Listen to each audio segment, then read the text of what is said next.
नमस्कार दोस्तों।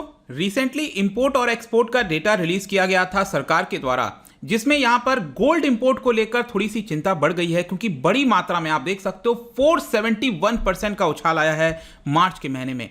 और यहां पर आप देख पाओगे India's March gold import surge 471% to record 160 tonne. तो इसके बारे में हम डिटेल से जानेंगे कि इसका इंपैक्ट क्या हो सकता है, क्योंकि इकोनॉमिक्स में आपको लिंक करने की आवश्यकता है। आरबीआई को क्या देखना पड़ेगा, क्योंकि अगर ऐसा होता है तो आपको समझना पड़ता है कि हम काफी बड़ी मात्रा में जो हमारा डॉलर्स है वो देश से बाहर चला जाता है। अगर हम जितना ज्यादा इंपोर्ट कराएंगे और गोल्ड जैसी चीजों पर अगर हम खर्च करेंगे तो मतलब कि उससे कुछ प्रोडक्टिविटी हमारा नहीं निकल रहा है। अगर सपोज हम क्रूड ऑयल मंगाते हैं तो उससे तो हम इसको इस्तेमाल करते हैं, इकोनॉमी में लगता है, लेकिन गोल्ड को इंपोर्ट कराकर वो कोई बहुत ज्यादा फायदा नहीं होता, जिसकी वजह से हमारा बड़ी मात्रा में जो डॉलर्स है वो चला जाता है। तो ऐसा नहीं होना चाहिए। तो आरबीआई को क्या करना पड़ेगा, क्या देखना पड़ेगा, चिंता की बात क्या है, हर एक चीज मैं आपको लिंक करना सिखाऊंगा इस पर्टिकुलर वीडियो में। चलिए आगे बढ़ते हैं। मैं हूं अंकित अग्रवाल और अपडेट के लिए आप मुझे फॉलो कर सकते हैं इंस्टाग्राम, फेसबुक और ट्विटर पर। मेरे लेक्चर की हर पीडीएफ आपको फेसबुक पर तो मिलेगी, प्लस साथ में आप मेरा टेलीग्राम चैनल ज्वाइन कर सकते हैं by searching Ankit Agarwal official. और जैसा कि आपको पता है यूपीएससी के एग्जाम्स आ रहे हैं, अगर आप अपनी प्रिपरेशन कर रहे हो इस साल के लिए या फिर 2022-23 के लिए,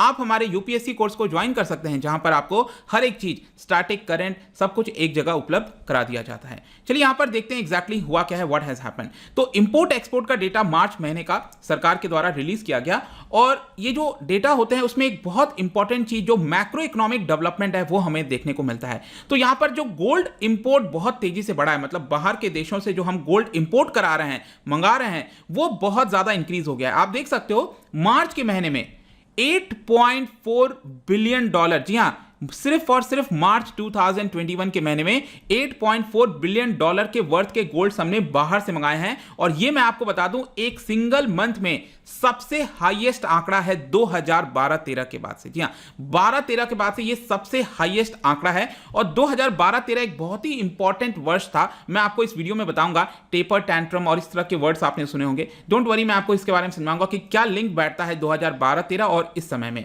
तो मार्च के महीने में ये जो इंपोर्ट हमने किया है इतनी बड़ी मात्रा में, इससे हमने 160 टन ऑफ गोल्ड मंगाए हैं, जो कि 471% ज्यादा है मार्च के पिछले वाले साल में। मतलब मार्च 2020 में जितना हमने गोल्ड मंगाया था उसके मुकाबले इस बार के मार्च के महीने में 471% ज्यादा है। यहां पर आप आंकड़ा भी देख सकते हो, ये 2020 वाला आंकड़ा आप देख पाओगे। और मार्च में आप देखिए हमने 1.23 बिलियन डॉलर के गोल्ड्स मंगाए थे, और इस बार आप 2021 वाले आंकड़े में देखिए 8.4 बिलियन डॉलर, मतलब कि 471% ज्यादा हमने एक्स्ट्रा यहां पर मंगाया है गोल्ड की अगर हम बात करें। और बाकी भी आप आंकड़ा देख सकते हो। 2020 में अगर आप देखो तो जनवरी, फरवरी, मार्च, बेसिकली आपको याद होगा ये पूरा लॉकडाउन तक का समय चल रहा था, सितंबर तक अगर आप देखिए। लेकिन अक्टूबर के बाद देखिए, अक्टूबर, नवंबर, दिसंबर, और फिर 2021 में आ जाइए, जनवरी, फरवरी, मार्च, यहां पर आपको क्या देखने को मिल रहा है, एक ट्रेंड देखने को मिल रहा है कि लगातार जो हमारा इंपोर्ट है वो बढ़ता ही जा रहा है। आप देख रहे हो, क्लियरली देख रहे हो, 2.5 बिलियन डॉलर, 3 बिलियन डॉलर, फिर 4.5 बिलियन डॉलर, उसके बाद 4 बिलियन डॉलर, 5.3 बिलियन डॉलर, अब 8.4 बिलियन डॉलर, जो कि बहुत ज्यादा होता है। ऑल्दो अगर आप देखोगे पूरे साल भर का 2020-21 का ये जो वित्तीय वर्ष आप देख रहे हो यहां पर, इसका अगर आप वित्तीय वर्ष में देखोगे तो कोई बहुत ज्यादा इंपोर्ट नहीं है। It is just around 34.5 billion dollar, जो हर साल की तरह है। लेकिन प्रॉब्लम क्या है यहां पर कि लॉकडाउन के समय ये वाला तो 6 महीना तो चले ही गया था। ये आप देख रहे हो ना, सितंबर तक का जो पूरा महीना था, अप्रैल से लेकर सितंबर तक हमने कोई गोल्ड ही नहीं मंगाया था उस समय। लेकिन इन पिछले 6 महीने के अंदर जिस तरह से गोल्ड बढ़ा है जो हमने मंगाया है, इट इज 27.7 बिलियन डॉलर। तो ये थोड़ी सी चिंता की बात है कि अभी रिसेंट के टाइम में गोल्ड का इंपोर्ट बहुत ज्यादा बढ़ गया है। लेकिन आपके मन में क्वेश्चन आएगा कि चिंता की बात क्यों है, हम गोल्ड मंगा रहे हैं तो मंगाने दो। तो यहां पर चिंता की बात इसलिए है क्योंकि आप 2012-13 में याद करिएगा, 2012-13 में क्या हुआ था कि करंट अकाउंट डेफिसिट हमारा बहुत ज्यादा बढ़ गया था। करंट अकाउंट डेफिसिट क्या होता है, जो भी हम एक्सपोर्ट इंपोर्ट करते हैं, और आपको पता ही हमारे देश में हम इंपोर्ट ज्यादा कराते हैं, जिसकी वजह से डॉलर हमें ज्यादा पे करना होता है। तो ये डेफिसिट में था, मतलब हमने ज्यादा इंपोर्ट कराया था, और ये हमारे जीडीपी का 5.6% चला गया था। मैं आपको ग्राफ में भी दिखा देता हूं, ये देखिए 2012-13 का समय है, यहां पर आप देखो ये 5.6% ऑफ आवर जीडीपी के आसपास चला गया था, मतलब डेफिसिट में चला गया था। ये आपको समझने की यहां पर आवश्यकता है। और डेफिसिट में जाएगा इसका मतलब क्या हुआ, हमारी रूपी वल्नरेबल हो जाएगी, मतलब जो रूपी है वो और कमजोर होता जा रहा है। जितना डॉलर बाहर जाएगा इसका मतलब क्या है कि रूपी हमारी एक तरह से कमजोर होती जाएगी, वो हमें होना नहीं देना है। ऑल्दो अभी के अगर आप देखोगे 2012-13 में तो ऐसा था, लेकिन अभी इस समय थोड़ी सी उतनी चिंता की बात नहीं है। क्यों चिंता की बात नहीं है? क्योंकि इस साल ये जो हमारा वित्तीय वर्ष गया है 2020-21 का, अभी जस्ट गुजरा है 31 मार्च तक, इसमें करंट अकाउंट सरप्लस हमें देखने को मिला। अब यहां पर आप ग्राफ में देखो 2020-21 का ये वर्ष आप देख रहे हो ना, ये करंट अकाउंट सरप्लस हुआ है क्योंकि इस वर्ष हमने उतना इंपोर्ट नहीं कराया है, इनफैक्ट हमने एक्सपोर्ट ज्यादा किया है और इसी की वजह से आपको ये करंट अकाउंट सरप्लस दिख रहा होगा। आई होप कि ये चीज आप समझ रहे हो। तो अभी के लिए उतनी चिंता की बात नहीं है, लेकिन चिंता की बात यह है कि अगर इसी तरह से इंपोर्ट हमारा बढ़ता रहा गोल्ड का, तो ये जो हमने गेन हासिल किया है अभी पिछले वित्तीय वर्ष में, ये हम लूज कर पाएंगे। बाकी यूएस के अंदर जो बॉन्ड यील्ड वगैरह हैं वो बढ़ते जा रहे हैं। अब इसके ऊपर मैं अलग से नहीं बताऊंगा क्योंकि अगला इसमें 15-16 मिनट लग जाएगा। आप स्टडी आईक्यू पर सर्च कर लेना यूट्यूब पर, बॉन्ड यील्ड स्टडी आईक्यू, आपको मेरे 2 वीडियोस मिल जाएंगे, मैंने अच्छे से उसमें एक्सप्लेन कर दिया है। तो एक तो ये प्रॉब्लम है कि यहां पर यूएस बॉन्ड यील्ड बढ़ रहा है, प्लस यहां पर गोल्ड इंपोर्ट बढ़ रहा है, जिसकी वजह से हमारा आगे आने वाले समय में वापस से हम यहां पर बड़ी मात्रा में डेफिसिट देख सकते हैं, जो कि हमें नहीं होने देना है। दूसरा प्रॉब्लम क्या है? दूसरा प्रॉब्लम आप एक और याद रखिएगा, 2011-12-13 का जब समय था, उस समय क्या हुआ था कि रियल इंटरेस्ट, देखो रियल इंटरेस्ट क्या होता है। सपोज मैं कहता हूं कि आपने कहीं फिक्स डिपॉजिट में अपना पैसा डाला, उस डिपॉजिट से आपको वहां पर 5% इंटरेस्ट मिलता है, तो ये तो आपका ग्रॉस इंटरेस्ट हो गया, मतलब आपने जो भी पैसा रखा उस पर 5% इंटरेस्ट मिल गया।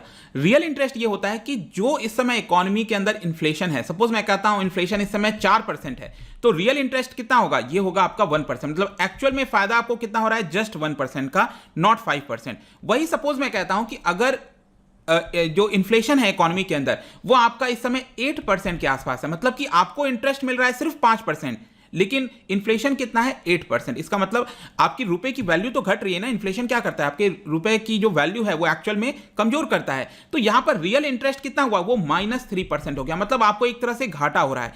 तो 2011-12-13 समय में भी ऐसा ही हुआ था कि रियल इंटरेस्ट रेट जो है वो आपका नेगेटिव में चला गया था और इन्फ्लेशन उस समय आपको याद होगा 2011-12 के समय डबल डिजिट में था, 9%, 10%, 11%, इस तरह से इन्फ्लेशन चला गया था और इंटरेस्ट रेट आपको कितना मिल रहा था? बहुत कम मिल रहा था। इसकी वजह से क्या हुआ था कि रियल इंटरेस्ट कम हो गया। और इस समय क्या होता है कि 2012-13 में लोग क्या करने लग गए कि जब रियल इंटरेस्ट रेट नेगेटिव हो जाता है तो लोग क्या करने लगते हैं कि गोल्ड में पैसा लगाना स्टार्ट कर देते हैं, लैंड के ऊपर, मतलब कि जो रियल इस्टेट है उसमें पैसा लगाना कर देते हैं। तो यहां पर एक क्वेश्चन अराइज होता है, जो मैंने अभी आपको लिंक बताया यहां पर, कि 2012-13 में जिस तरह से रियल इंटरेस्ट रेट नेगेटिव में हो गया था, उसी प्रकार से यहां पर जब लोग ये अपना लगाने लग गए हैं पैसा गोल्ड के अंदर, क्योंकि गोल्ड इंपोर्ट बढ़ गया है, तो यहां पर क्या नेगेटिव रियल रेट्स की वजह से लोग अपना पैसा गोल्ड में इन्वेस्ट करने लगे हैं। मैं ऐसा क्यों बोल रहा हूं? क्योंकि अभी आप देखो, अगर आप एसबीआई के अंदर, स्टेट बैंक ऑफ इंडिया के अंदर सेविंग्स डिपॉजिट करते हो तो आपको जस्ट 2.7% इंटरेस्ट मिलता है।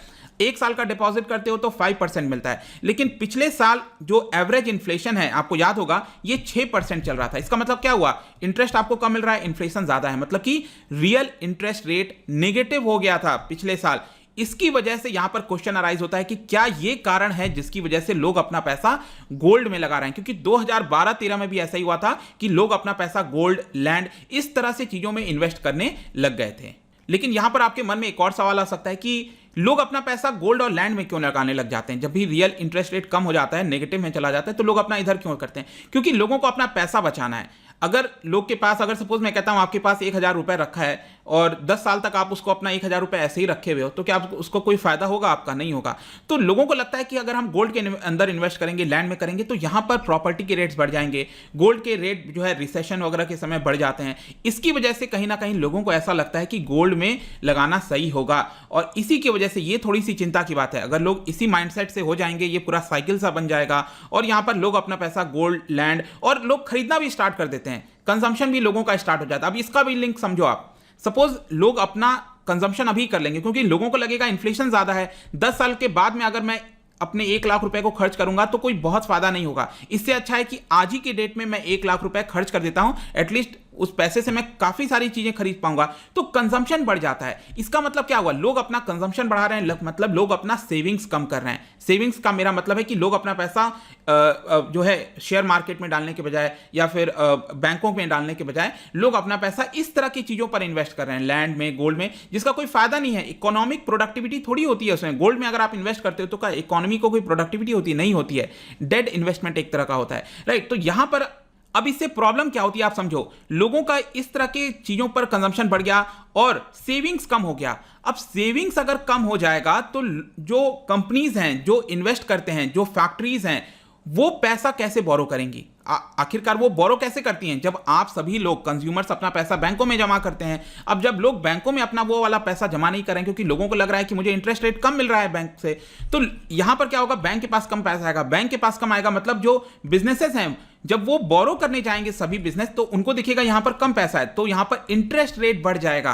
अब आप मतलब समझो कि बैंक जब ये बिजनेसेस बैंकों के पास जा रहे हैं पैसा लेने, तो इंटरेस्ट रेट बढ़ जा रहा है क्योंकि लोगों ने अपना पैसा नहीं जमा किया। जब सप्लाई किसी चीज की कम होती है तो वहां पर रेट बढ़ जाते हैं उसके, उसी की वजह से इंटरेस्ट रेट बढ़ जाएगा। और आपको समझना है, इस समय हम नहीं चाहते कि इकोनॉमी के अंदर इंटरेस्ट रेट बढ़े, क्योंकि अगर बिजनेसेस को लोन लेना महंगा हो जाएगा, इसकी वजह से क्या होगा, लोग पैसा इन्वेस्ट नहीं करेंगे और फिर हमारी इकोनॉमी वापस से प्रॉब्लम में आ सकती है। तो यहां पर अभी के लिए तो आप कह सकते हो कि जो मॉनेटरी पॉलिसी कमेटी है, इसके ऊपर मैं वीडियो बनाऊंगा, अभी वेडनेसडे थर्सडे को इसका आने वाला है, थर्सडे को आएगा मोस्ट प्रोबेबली। और आरबीआई अभी के लिए, उनके लिए सबसे बड़ी चिंता की बात है कोविड को लेकर, और यहां पर बाकी सारी चीजों पर ध्यान देना है। लेकिन कहीं ना कहीं आरबीआई को इधर भी ध्यान देना चाहिए कि कहीं ऐसा ना हो गोल्ड इंपोर्ट जिस तरह से बढ़ता जा रहा है, ये हमारे इकोनॉमी के लिए सरदर्द ना बने। क्योंकि अगर इसी तरह से बढ़ता गया, जैसा मैंने आपको बताया, लिंक सारे एक एक चीज करके बताया कि गोल्ड इंपोर्ट बढ़ने से ये इंडिकेशन मिलता है कि लोग अपना पैसा सेव ना करके गोल्ड में इन्वेस्ट कर रहे हैं, इस तरह की चीजों में जा रहे हैं।